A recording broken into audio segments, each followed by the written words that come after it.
So I need to get ND filter, 67 millimeter. This is a Moment variable ND, 2 to 5 stops, and the CPL 67 millimeter. I need this and this for vacation this weekend on an iPhone 17 Pro Max. Now I saw a video on YouTube, which I will give credit to that guy. He did have a setup for the 67 millimeter lenses onto his iPhone 17 Pro, but it was not a Pro Max. So I did take his notes from what he did and I did apply them to this. What we do is he did put a link for this case. As you can see, I did modify it. I don't care. I don't like cases. I like rocking it the way it is. I think iPhones are beautiful the way they are, and they don't need a case. If they get beat up, they get beat up, and you use Apple Care. Now, I modified his case. As you can see, I took quite a bit of material over here to get these adapters onto the phone. I needed another piece, so I picked up the JJC MagSafe filter adapter. However, this is for a iPhone 16, 15, and 14 Pro and a Pro Max. How they achieve that?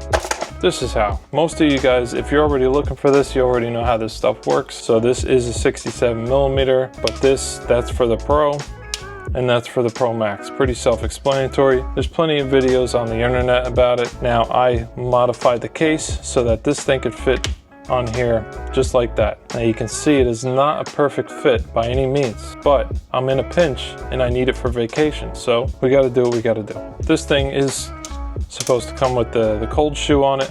I did take it off, it was getting annoying. And then the 1/4" mount, which was annoying as well. Just simplistic, it's getting in the way, whatever.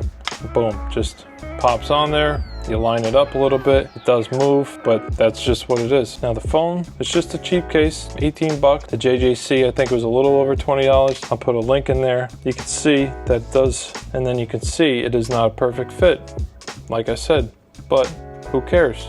You know, we're trying to make things happen around here. But you can see it does fit better on the side.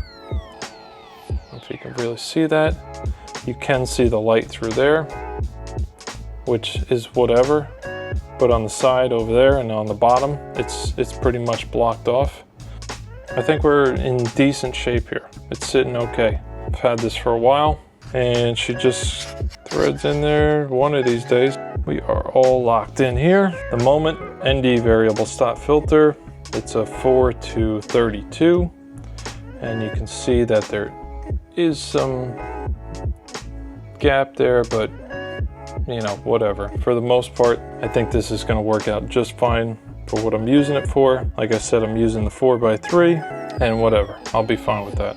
Let's move on. So I got this little, the Shinewee Pod Mantis. I was eyeing up a lot of things on the internet or on Amazon in specific, and you know, this is kind of the winner for me. I don't know why. I just see myself maybe using this in the plane because there's always idiots in front of you that tilt the seat back or whatever. We always try to hold our phones against our chest and whatnot, but this little hook I think will work pretty damn good in the airplane. So, and it seems to be pretty damn strong too. So just pop that on there like that. You can hear how solid of a magnet that was in that thing. That seems to be my rig. It seems a little off balance there, but we just straighten it up there. So what do you guys think? Is it worth it? I mean, I'm into this for like 50 bucks. You can get these things on Amazon as it sits. You can see I didn't modify the rubber in here. I didn't think that was a smart idea. I just wanted to modify the cheap plastic case here, which, you know, I'll buy another one if I have to, but I don't like rocking cases on the phone. Like I said, I like rocking a nice clean iPhone, whether it gets beat up or not. Apple cares for that, so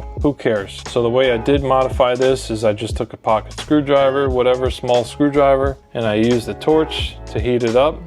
And I was just nice and gentle, and you know, I gotta smoothen it up a little bit with maybe a razor or something, but whatever. It suits me for what I need, and the companies don't have the release yet, and I didn't feel like dumping out a couple $100. So if you already have one of these guys right here, the JJCs, and you buy this cheap ass case, you know, whatever. This thing has a stupid little kickstand on it too. I really don't care, because as soon as I'm done with my vacation, this thing's I'm not gonna see the case until I take another vacation. Yeah, what do you guys think? Is it worth it? Not worth it? If you hate it, good.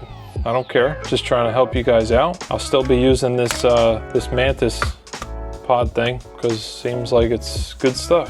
So, you know, that's what it is. All right, so I just had to provide a little update here because yesterday I was messing around with this after I was done with my filming of this, and the gap that was over here was bothering me. So I did take this piece and I did slightly just bend it a little bit, just by hand, nothing crazy. It's made out of aluminum, it seems. You know, it's not magnetic.